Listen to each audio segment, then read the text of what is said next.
très heureux de partager de nouveau avec vous ces moments par le moyen de la vidéo. C'est pour l'instant le seul moyen que nous avons pour partager des temps ensemble. Et merci Seigneur pour ces moyens de communication que nous avons. Mais merci Seigneur surtout pour sa grâce, pour sa présence à nos côtés. Il est là. Amen. Il est là. Dieu est présent. Il est présent à mes côtés. Il est présent à vos côtés, là où vous êtes. Et même si on peut être éloigné, isolé, Dieu est là. Et Dieu veut faire encore du bien à chacun d'entre nous. Mais ce que nous voulons, c'est aujourd'hui, c'est le louer, c'est l'adorer, le célébrer de tout notre cœur, parce qu'il est notre Dieu, parce qu'il est notre Sauveur. C'est Jésus-Christ que nous voulons encore, par les chants que nous allons prendre par la suite, glorifier, adorer, et puis après être à l'écoute de sa parole. Alors, que Dieu vous bénisse, mes frères et sœurs, et vous tous qui pourrez participer à ces moments.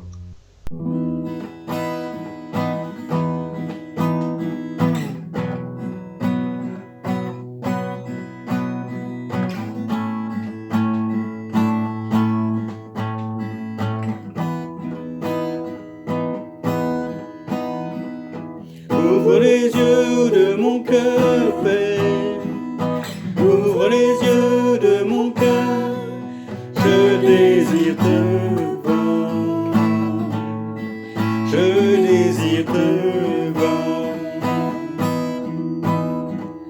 Ouvre les yeux de mon cœur, Père, ouvre les yeux de mon cœur, je désire te voir, je désire te voir.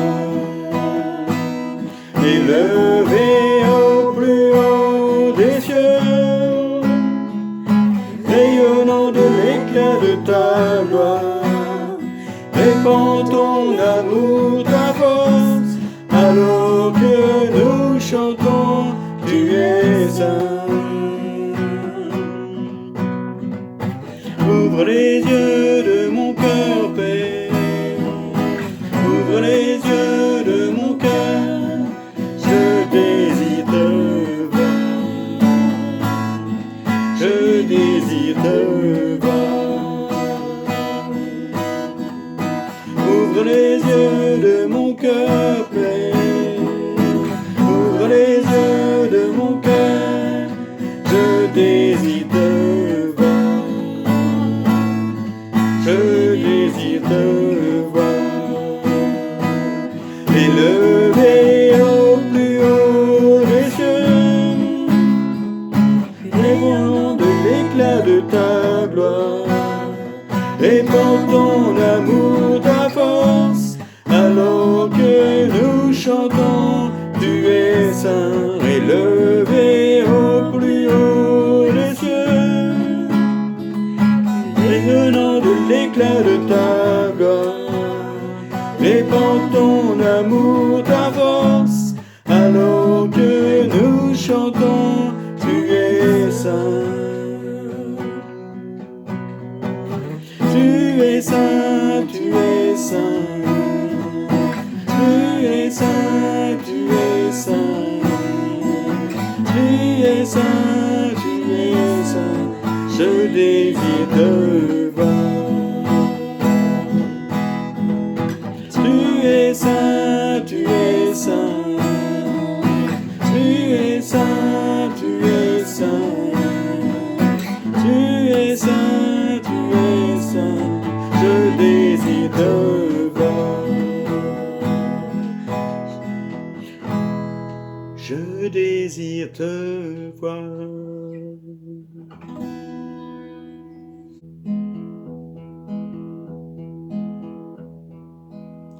Je n'ai que toi dans le ciel, je ne désire rien d'autre que toi sur la terre. Mais je suis faible, ou même si je tombe, Dieu est le soutien de mon cœur. Dieu, tu es le soutien de mon cœur, mon héritage et mon plus grand bien. Oh oui, Dieu, tu es le soutien soutien de mon cœur. Près de toi je me sens bien. Quand mon cœur était plein d'amertume, je perdais la raison et je n'y voyais plus rien. Mais Dieu s'approcha pour me saisir la main. Dieu est le soutien de mon cœur. Dieu, tu es le soutien de mon cœur, mon héritage et mon plus grand bien. Oh oui, Dieu, tu es le soutien de mon cœur. Près de toi je me sens bien. Dieu, tu es le soutien de mon cœur, mon héritage et mon plus grand bien. Oh oui, Dieu, tu es le soutien de mon cœur. Près de toi je me sens bien. Près de toi je me sens bien. Près de toi je me sens bien.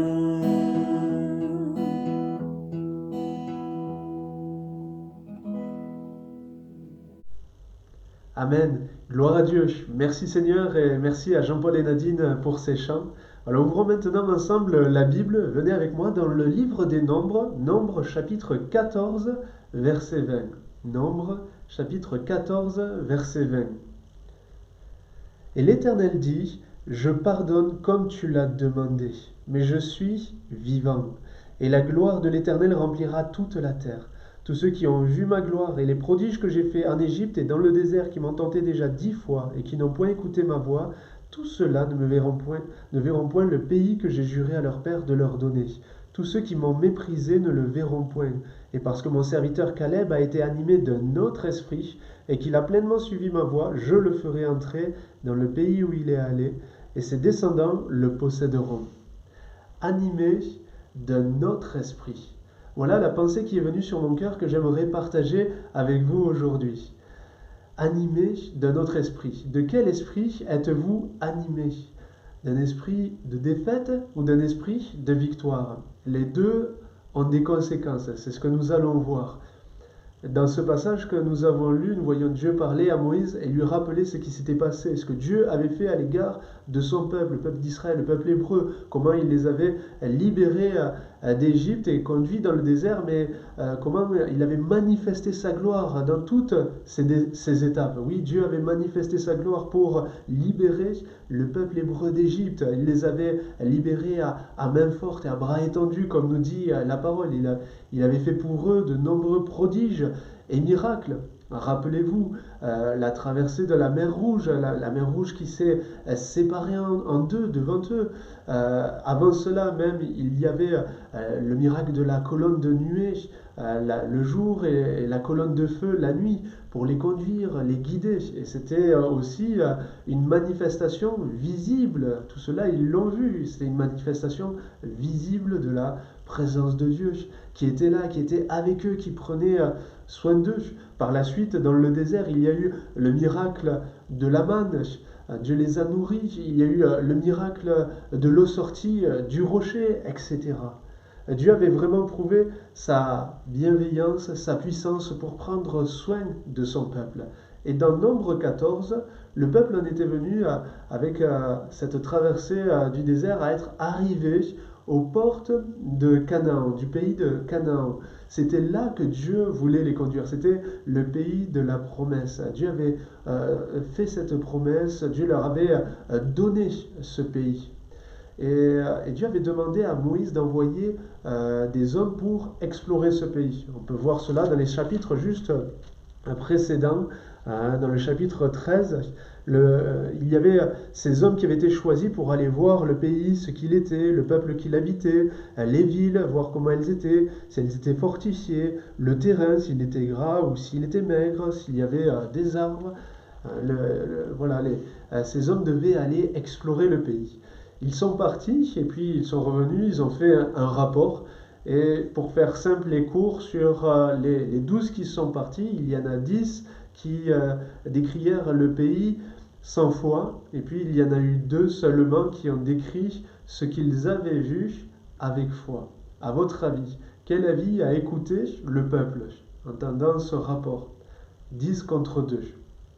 Malheureusement, cet esprit de défaite, cet esprit négatif, cet esprit d'abattement, de découragement, de mauvais jugement, de tristesse, d'incrédulité, se contamine beaucoup plus vite qu'un bon état d'esprit. À cause de cela, il y a eu des conséquences parce que, comme je le disais, il y a des conséquences à un mauvais état d'esprit. Comme il y a des conséquences, on va le voir après, à un bon état d'esprit. Mais là, les conséquences, elles ont été graves. Ce n'était pas rien, 40 ans à tourner en rond dans le désert. Imaginez-vous, rendez-vous compte. 40 ans, à cause de ce mauvais état d'esprit qui les a fait passer à côté, ils ont tourné en rond pendant 40 ans dans le désert. Un mauvais état d'esprit, oui, a des conséquences. Et on peut être aujourd'hui très bien croyant, chrétien, faire partie du peuple de Dieu, avoir fait des expériences, plusieurs expériences. Vous avez vu le peuple d'Israël, ils avaient fait de grandes expériences, des belles expériences, des expériences extraordinaires. Mais ils étaient néanmoins dans ce mauvais état d'esprit, ces attitudes qui ne plaisaient pas du tout à Dieu.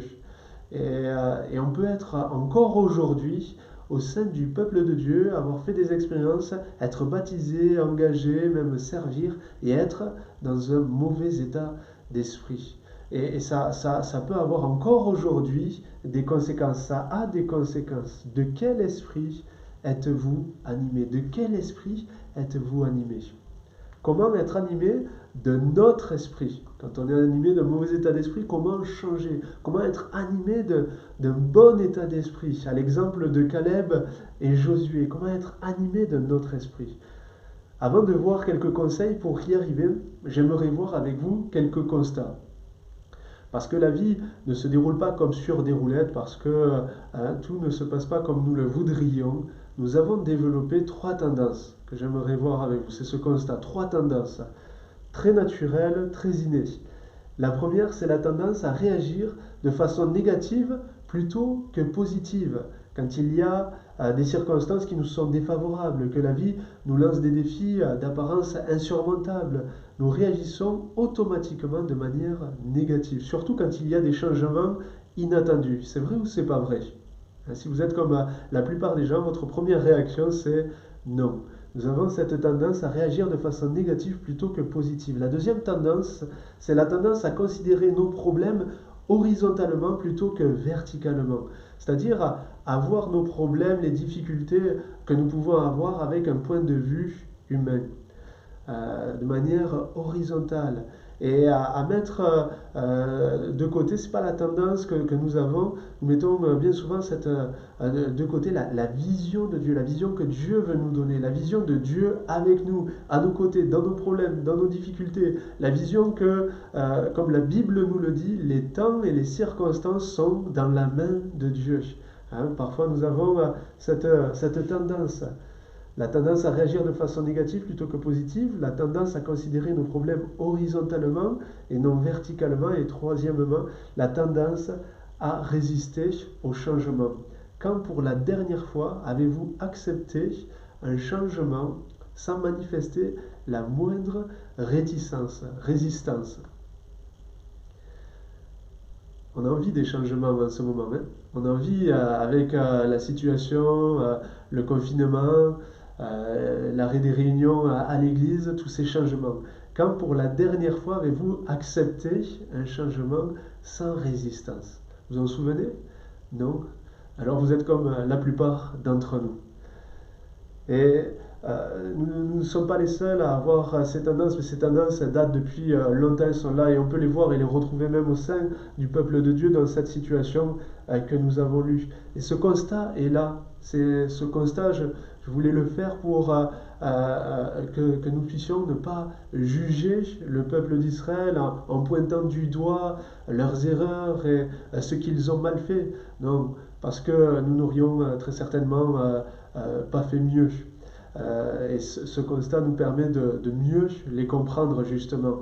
Mais néanmoins, nous voulons tirer instruction de ce que nous pouvons lire, parce que ces choses ont été écrites pour notre instruction. Nous voulons nous en servir pour ne pas tomber dans les mêmes erreurs, pour ne pas vivre les mêmes problèmes et difficultés.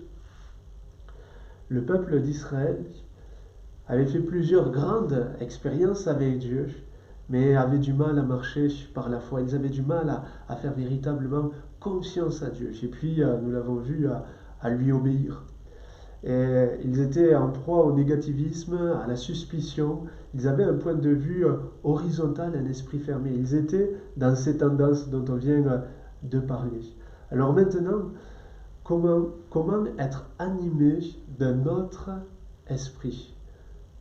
Voici quelques conseils, il pourrait y en avoir bien plus, bien sûr, mais j'en ai noté 3.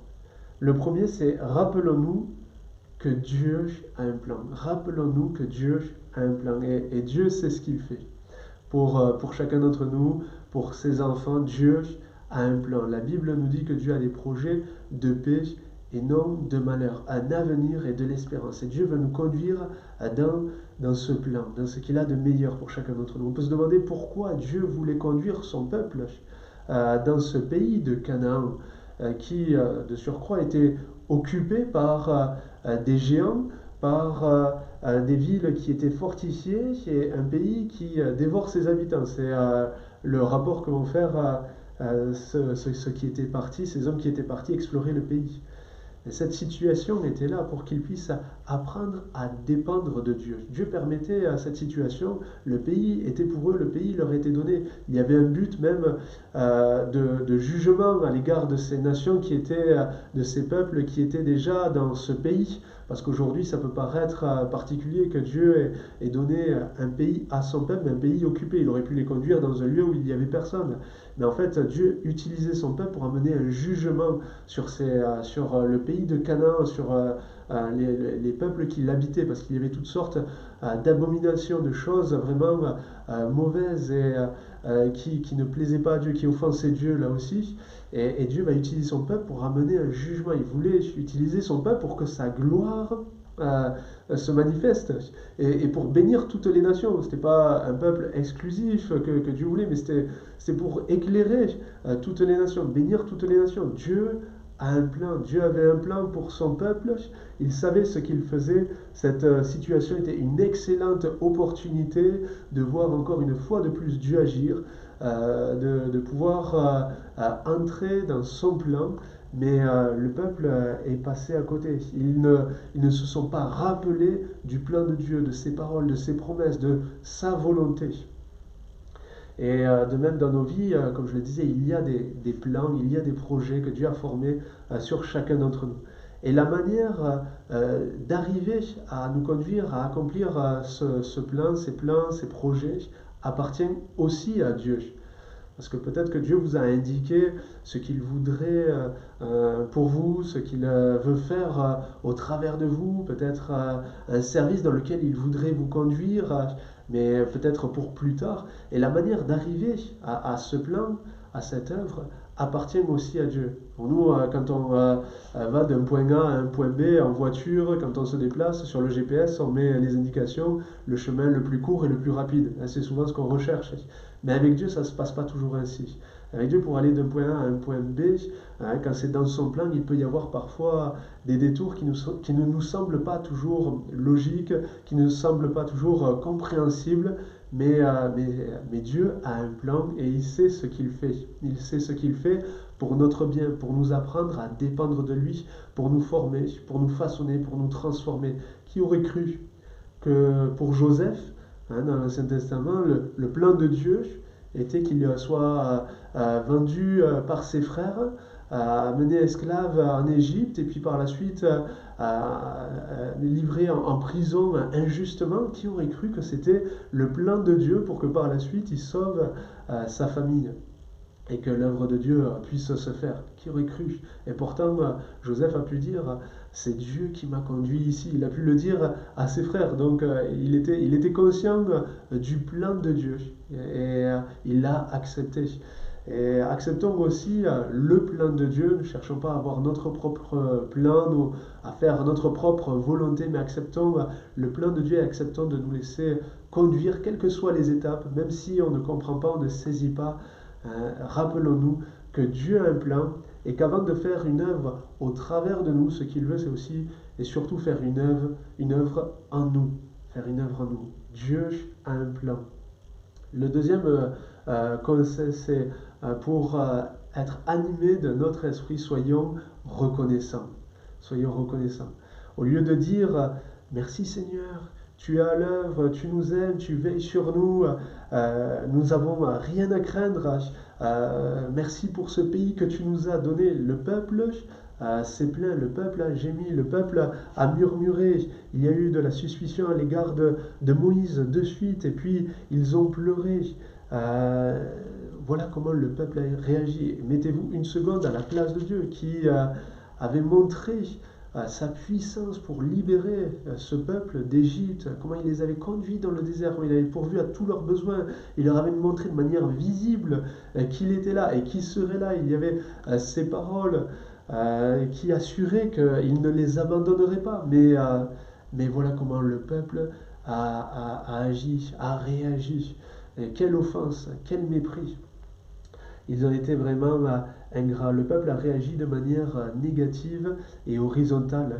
Ils ont vu l'abondance, ceux qui sont partis explorer le pays, les espions ont vu l'abondance, mais leur regard s'est surtout arrêté sur ce qui les a impressionnés. Ils ont imaginé le pire scénario possible. Ils ont dit, nous ne pouvons pas monter contre ce peuple car il est plus fort que nous. Nous ne pouvons pas monter contre ce peuple.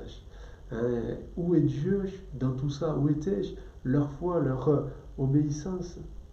Ils ont mis Dieu de côté. Ils ont réagi de manière négative, horizontale, mais aussi avec excès par la suite. Les 10 espions ont dit, nous y avons vu les géants, enfants d'Anak, de la race des géants. Nous étions à nos yeux et aux leurs comme des sauterelles. À leurs yeux, d'accord, mais aux leurs. Expliquez-moi, c'était pas possible. Ils ne savaient pas comment ils avaient été vus par ceux qui auraient pu les voir dans le pays de Canaan. Et c'est souvent ce qui se passe. Quand on a tendance à être négatif, on a tendance à exagérer les problèmes. Au lieu de cela, rendons grâce à Dieu. Rendons grâce à Dieu en toutes circonstances. Appliquons-nous à lui rendre grâce. 1 Thessaloniciens chapitre 5 verset 18. Remerciez Dieu en toutes circonstances. Telle est pour vous la volonté que Dieu a exprimée en Jésus-Christ. Oui, quelles que soient les situations par lesquelles nous passons, les difficultés, les problèmes, rendons grâce à Dieu. C'est la volonté de Dieu. Remerciez Dieu en toutes circonstances. Telle est pour vous la volonté de Dieu exprimée en Jésus-Christ. Pour être animé d'un autre esprit, rappelons-nous que Dieu a un plan. Soyons reconnaissants envers Dieu, envers sa grâce. Soyons reconnaissants de tout ce qu'il nous donne, tout ce qu'il nous accorde, qu'il pourvoit à tous nos besoins et qu'il pourvoira de ses promesses. Soyons reconnaissants et puis confessons. Sachons discerner et reconnaître notre mauvaise mentalité. La solution passe pour une grande part par la confession, la repentance, admettons notre état. Si nous sommes portés plus à être négatifs, à être dans des mauvaises pensées, à plutôt voir les problèmes que les solutions, demandons pardon au Seigneur. Demandons-lui de nous aider, demandons-lui de nous corriger, demandons-lui de nous éclairer. Si nous disons simplement j'ai pris, oui, cette mauvaise habitude, c'est vrai, d'être négatif, d'avoir cette mauvaise mentalité, ce mauvais état d'esprit, je te demande pardon Seigneur. Dieu entendra, Dieu nous pardonnera et Dieu agira. Nous avons lu... Ça a commencé comme cela, ce passage que nous avons lu. L'Éternel dit, je pardonne, comme tu l'as demandé. Quand on demande pardon, Dieu nous pardonne grâce à Jésus-Christ qui a tout accompli pour cela. Il nous pardonne et puis par la suite, il nous façonne. Ce qu'il veut, c'est nous transformer aussi notre mentalité. Et c'est pour cela, prions, demandons, confessons au Seigneur nos difficultés parfois lui faire conscience, à croire à sa parole, à croire en ses promesses. Demandons-lui pardon et demandons-lui, viens au secours de mon incrédulité, comme cet homme dans les évangiles. J'aime beaucoup cette prière de cet homme qui avait son fils qui était malade, souffrant, qui va faire appel à Jésus, et Jésus va venir et va lui dire, mais crois-tu que je puisse faire cela? L'homme va lui répondre, je crois, viens au secours de mon incrédulité. Et cette prière, je la trouve vraiment très interpellante parce qu'elle est très vraie, très honnête. Et parfois, nous aussi, nous avons besoin de dire, Seigneur, je crois, c'est vrai, je crois en toi, je crois en ta parole, mais viens au secours de mon incrédulité.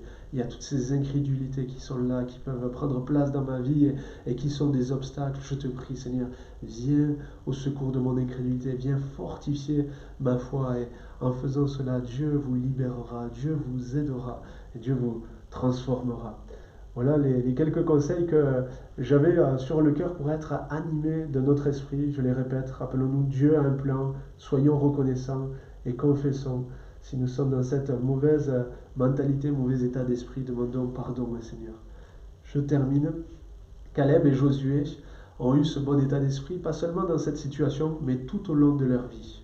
Parce que par la suite, on voit dans Josué, dans le livre de Josué, après les 40 ans à tourner en rond dans le désert, le peuple de nouveau arrivé aux portes de Canaan et être conduit par Dieu pour rentrer, pour prendre possession. Et Caleb était là et nous le voyons à 85 ans. À 85 ans, être encore plein de ferveur, de force. Il va dire comme à 40 ans, comme quand il avait à 40 ans. Il était toujours dans ce bon état d'esprit. Vous voyez, les 40 ans qu'il avait passé avec le peuple dans le désert à tourner en rond ne l'ont pas aigri, ne l'ont pas abattu, découragé. Il n'est pas tombé dans la rancune, il n'est pas tombé dans la colère à l'égard du peuple vis-à-vis de ce péché. Mais il est resté dans ce bon état d'esprit, les yeux fixés sur Dieu et sur ses promesses. Et, et aujourd'hui, je ne sais pas où vous en êtes, je ne sais pas quelle est votre situation, mais je sais que la vie est pleine de changements et parfois de défis difficiles à surmonter. Et ce, quel que soit notre âge. À 85 ans, on voit Caleb qui va lui vouloir prendre possession de cet héritage qui était devant lui. Il y avait un défi qui était là, mais à 85 ans, il va le relever et le remporter par la grâce de Dieu, parce que c'était uniquement par sa grâce et par le fait que Caleb et Josué étaient surtout sensibles à l'Esprit de Dieu, conduits et dirigés par l'Esprit de Dieu. Parce que voyez-vous, ce n'était pas juste une histoire d'être positif. Il y a des personnes qui sont dans ce monde très positif, parfois même plus positif que certains croyants, certains chrétiens. Mais ces personnes dans le monde ne font pas la volonté de Dieu et elles ne font pas avancer l'œuvre de Dieu, ce qui nous permettra de faire avancer l'œuvre de Dieu. Ce n'est pas juste une question d'être positif, mais c'est d'être rempli du Saint-Esprit, conduit et dirigé par l'Esprit de Dieu. C'est ça qui nous donnera d'être animé de notre esprit, de ne pas être animé de l'esprit du monde ou d'un esprit négatif, pessimiste ou d'avoir un mauvais état d'esprit, mais d'être rempli du Saint-Esprit et avoir cet esprit de force, cet esprit d'amour, cet esprit de sagesse que Dieu nous a donné, être animé. Vous savez ce que ça veut dire animer? Animer, ça veut dire donner vie. Et laissons le Saint-Esprit nous donner vie à nos cœurs, donner vie à nos âmes, donner vie à notre être intérieur pour que nous puissions être ici-bas de ceux qui, comme Caleb et Josué, s'emparent des promesses et voient la gloire de Dieu. Parce qu'encore aujourd'hui, la volonté de Dieu n'a pas changé, que toute la gloire de Dieu soit manifestée sur toute la terre. La gloire de l'Éternel remplira toute la terre. Voilà ce que Dieu veut faire. Et pour cela, il veut se servir de chacun de nous. Il veut se servir de vous.